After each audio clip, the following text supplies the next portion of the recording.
Fala galera, vamos lá finalizar o módulo de uveites com chave de ouro, vamos lá?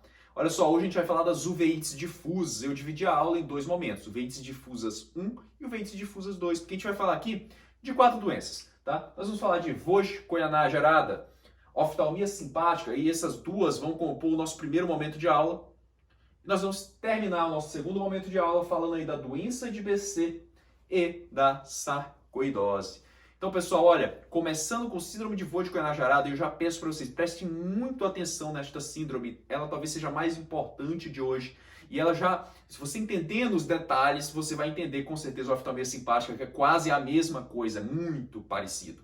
Vamos entender então? Síndrome de Vosch-Koyanagi Arada, o que eu preciso aprender sobre essa doença? Então, alguns dados gerais que são importantes.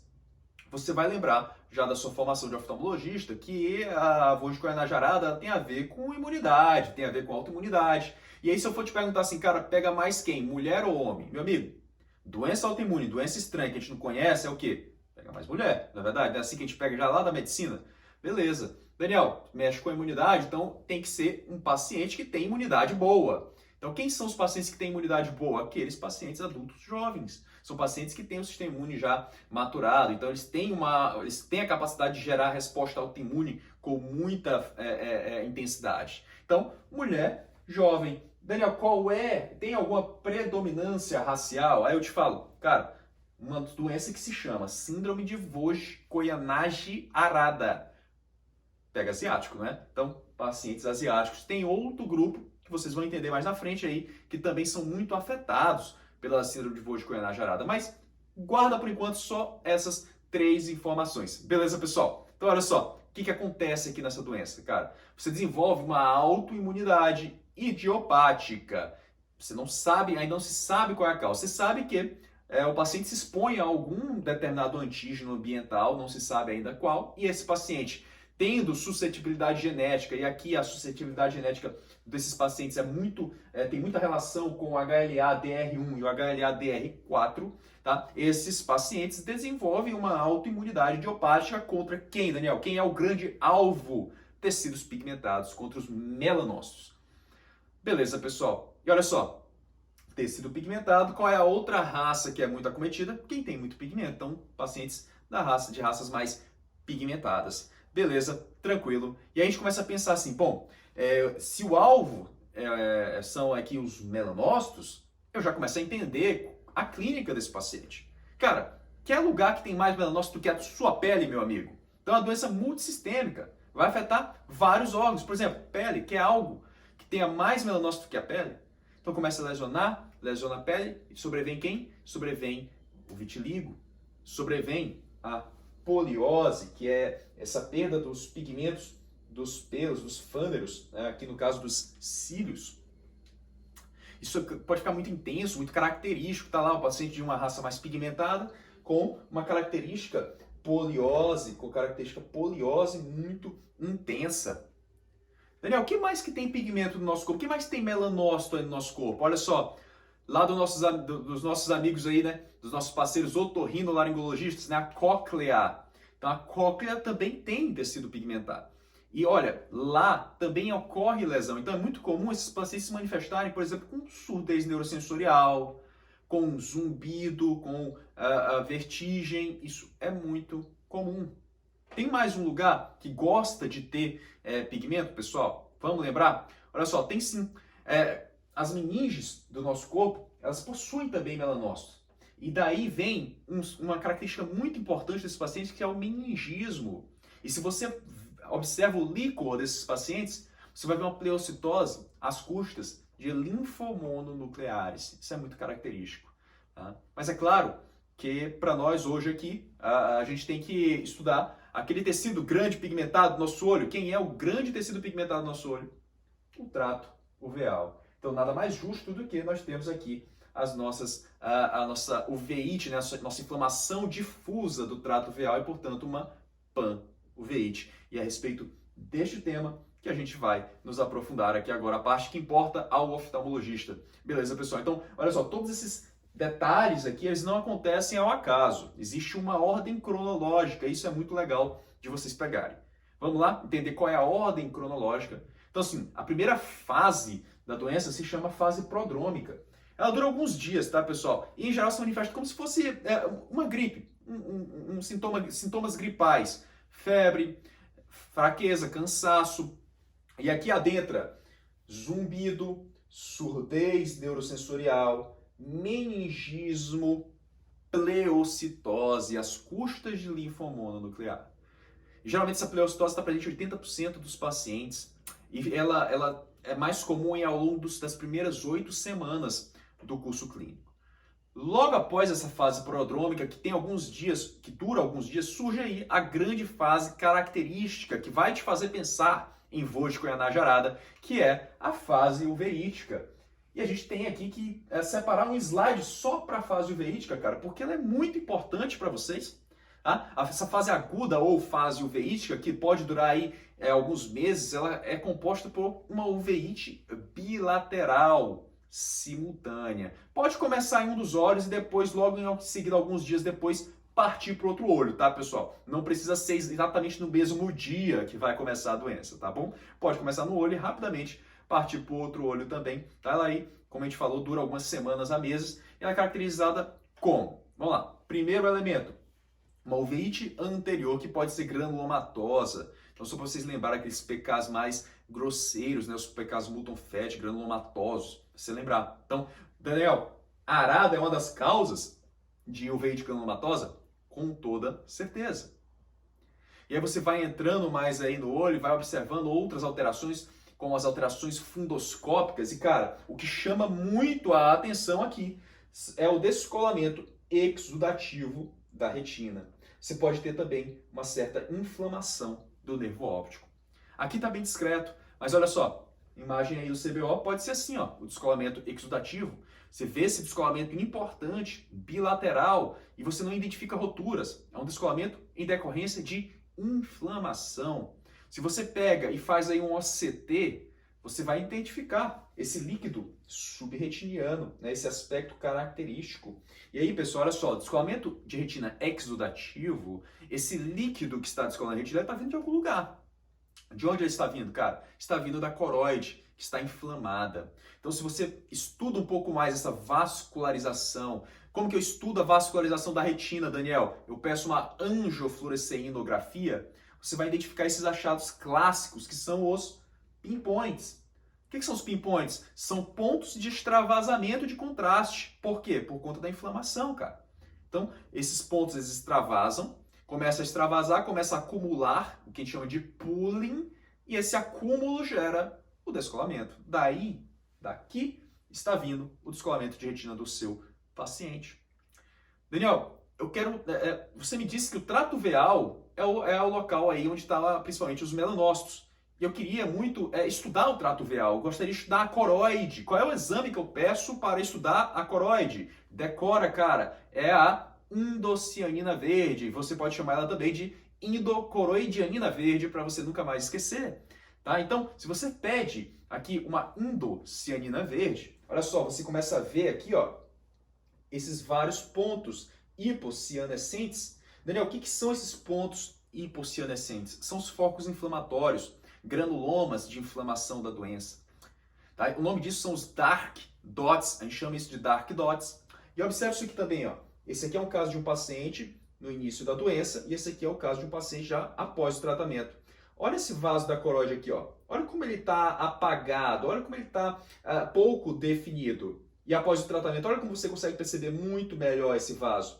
O nome disso é fuzz vessels, tá? Também é muito característico da doença. Então, indocianina, dark dots e fuzz vessels. Se eu pegasse assim, um desses pontinhos pretos aí, se eu pegasse assim, arrancasse um naco deles aí e jogasse na nossa lâmina, né? Se eu pegasse um pouco dessa coroide e jogasse na nossa lâmina, para a gente estudar o que está acontecendo, eu iria encontrar isso aí, ó, uma infiltração difusa de linfócitos na coroide. Se você faz, por exemplo, um ultrassom, cara, você vai ver a coroide espessa, difusamente. Até no corpo ciliar vai estar espesso, vai estar edemaciado, vai estar difusamente edemaciado.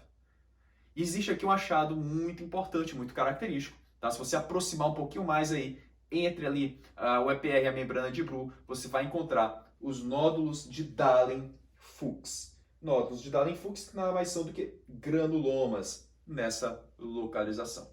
Beleza, pessoal? Então, olha só, resuminho bacana aí da fase aguda da avô de coronha jarada, uma fase que dura ali, ó, algumas semanas a meses, uma fase em que você tem, então, tem a uveíte anterior granulomatosa, descolamento de retina exudativo, hiperemia disco óptico, os pinpoints, dark dots, fuzz vessels e os nódulos de Dahlen-Fuchs.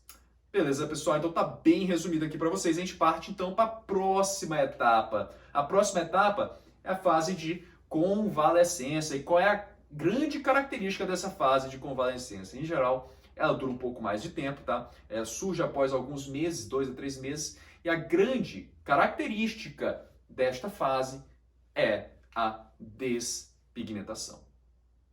Daí você vai começar a ter, Daniel, aí você vai começar a ter o quê? O vitiligo, a poliose, que são característicos desses pacientes.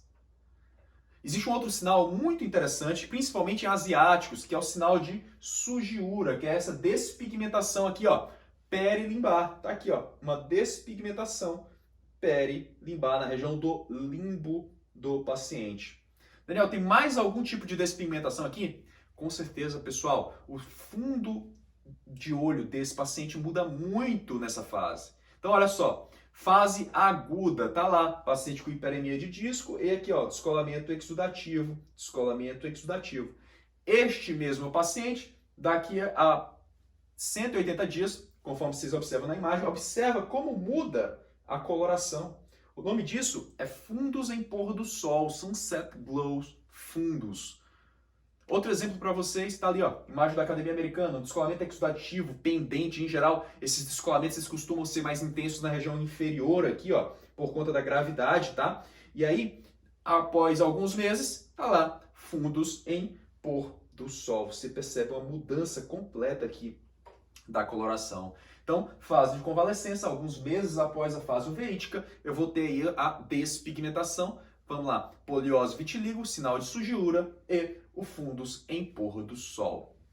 Tranquilo, pessoal? Então, completando aí o nosso resuminho, vamos agora para a última fase, a fase crônica. E aqui a fase crônica, ela é caracterizada pelas recorrências, pessoal.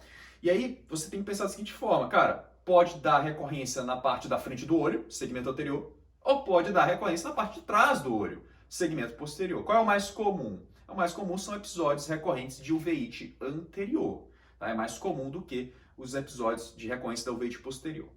Até pouco tempo, pessoal, acreditava-se que quem passava ali da fase de convalescência estava curado.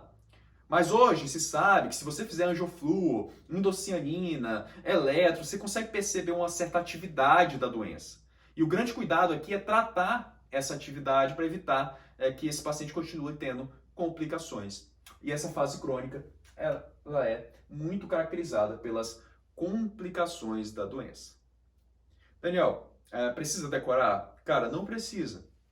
Olha só, uma doença ocular que inflama e você dá corticoide, cara, só pela inflamação você pode ter o quê? Aumento da pressão intraocular. Você dá corticoide, pode ter o quê? Aumento da pressão intraocular. Você vai, então, ter como uma das principais complicações o glaucoma. Outra coisa, Daniel, inflamação da câmara anterior, corticoide, leva o quê? A catarata. Então, quais são as duas principais complicações? Catarata e glaucoma. Ah, Daniel, eu quero tratar a catarata. Cara, mantenha esse paciente em remissão por pelo menos 3 meses aí de tratamento, mantenha ele com essa inflamação controlada, para que você possa ir por alguns meses, para que você possa, então, realizar a facoemulsificação. Inicia um pouco de corticoide uma semana antes, mantenha esse corticoide no pós-operatório, a depender do grau de inflamação do olho do paciente. Tranquilo? Em geral, os pacientes vão muito bem com facoemulsificação. Daniel, glaucoma, inicia com tratamento medicamentoso e vai progredindo, caso seja necessário.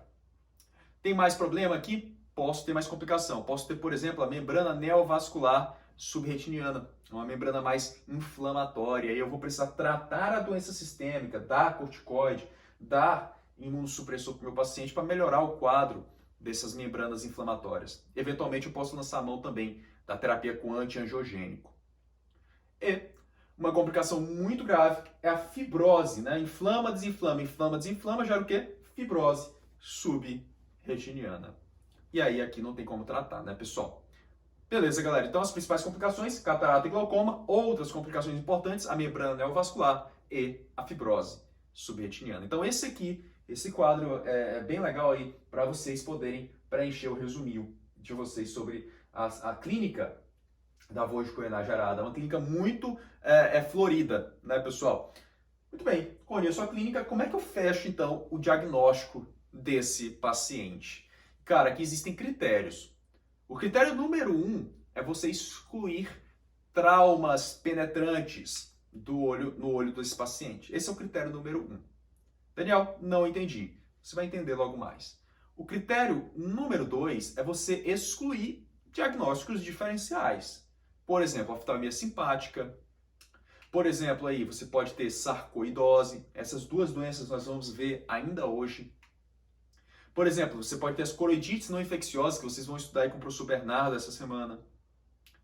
Outro exemplo, que você pode encontrar a esclerite posterior, que já foi estudada aqui no Oft Review, e o linfoma, né, neoplasias, linfoma ocular, que a gente vai estudar na parte de tumores intraoculares do curso. Quais são os próximos critérios, Daniel? Uveíte característica, palmoveíte bilateral, alterações neurológicas e auditivas e o acometimento dermatológico. Então, assim, se você tem esses 3 primeiros, você pode dizer que você tem uma síndrome de vojicoenagem provável. É necessário esses 3 primeiros. Se você tem a alteração neurológica auditiva e a alteração dermatológica, se tem mais um desses 2 aqui, você já disse que essa é uma síndrome de vojicoenagem arada incompleta. Se você tem todos, a gente fala que é vojicoenagem arada completa. Então, tranquilo aí, né, pessoal? A ausência de trauma ocular, excluir outros diagnósticos. Aí vem aqui as alterações clássicas da doença, né? Uveíte bilateral, alteração neurológica e auditiva e, por fim, o critério aí dermatológico, tá? Então, esses são os critérios da doença. O primeiro critério eu quero que você guarde, porque a gente vai precisar dele logo mais. Tranquilo? Então, doença diagnosticada é doença tratada. Como é que eu vou tratar esse paciente? Qual é a grande medicação que eu tenho que dar para esse paciente? E eu tenho que dar logo. Eu tenho que identificar o diagnóstico logo, porque quanto mais cedo eu tratar, mais eu vou conseguir reduzir os danos, as complicações futuras da doença. Qual é a medicação? Corticoide em altas doses.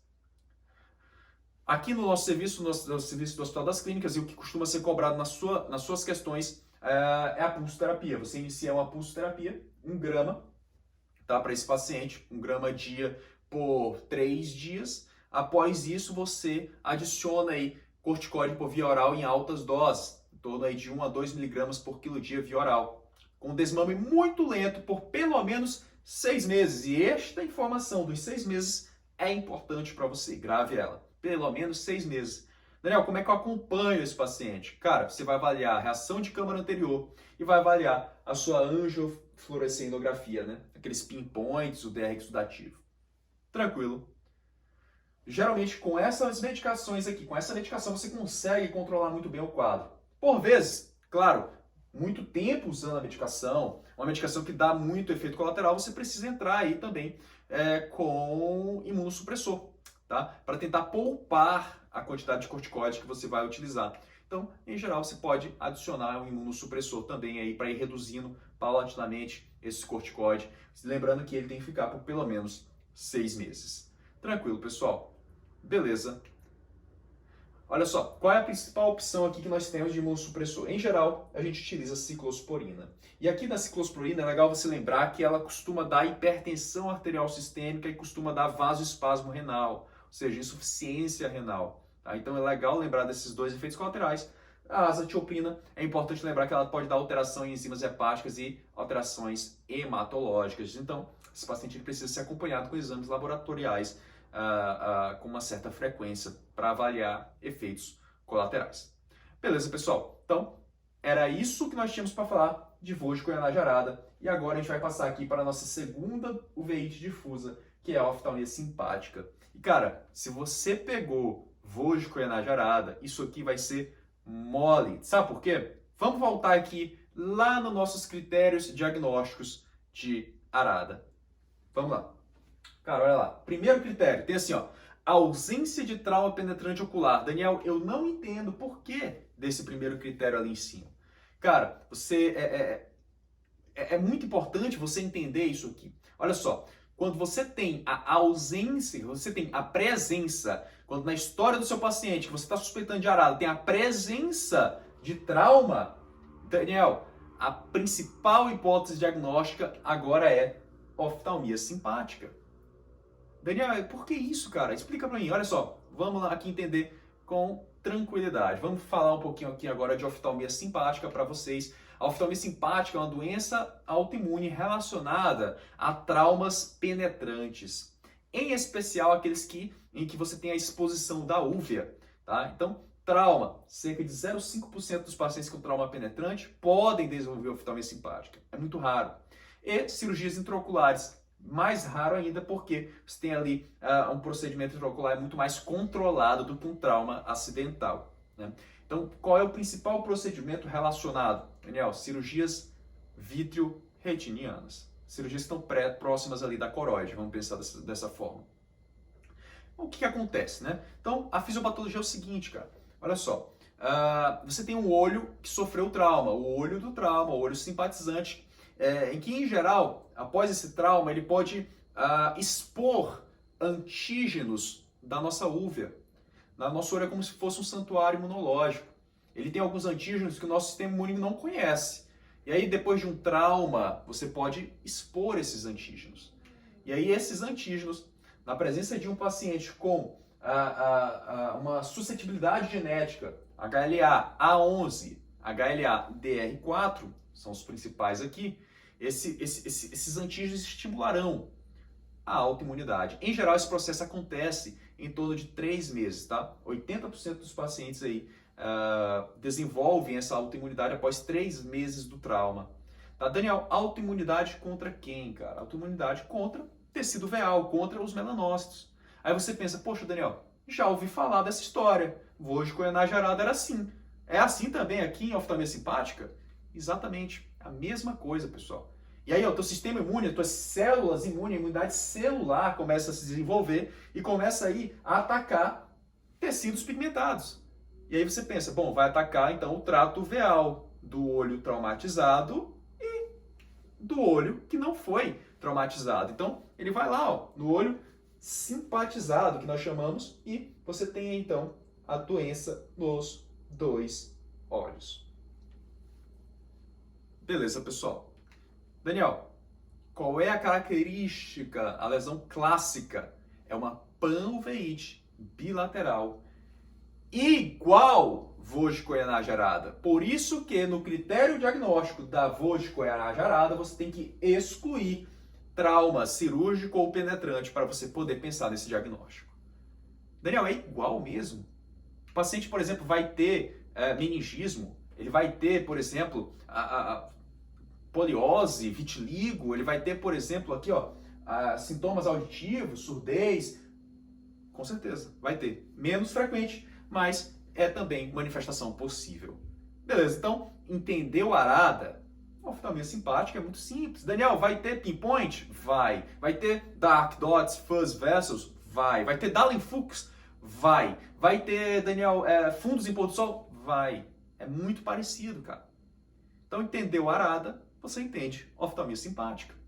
A única diferença é que você percebe como que aconteceu a doença. Ela aconteceu por conta de exposição dos antígenos da úvea após trauma. Beleza, pessoal? Tranquilo? Então, muito bem. Doença diagnosticada, doença aí que nós vamos, então, tratar. Como é que é o tratamento?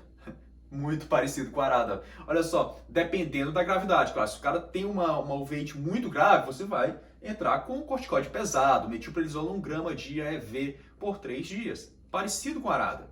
Ah não, Daniel, eu acho que eu consigo controlar somente aqui com a medicação oral. Beleza, pode entrar então com a medicação prednisona por via oral. Se a doença não está muito grave, ótimo. Um desmame lento de pelo menos 6 meses. Parecido. Tranquilo, pessoal. Daniel, posso utilizar imunossupressores? Pode utilizar sim imunossupressores. Tá? Em caso de não controle, né, com os corticoides, por exemplo, você vai utilizar o imunossupressor, então o paciente está tendo muito sintoma colateral, aí você pode lançar a mão de imunossupressores. Agora, olha só.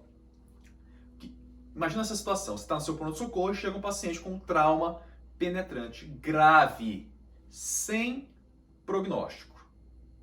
existe algo que eu possa fazer para prevenir a oftalmia simpática nesse paciente?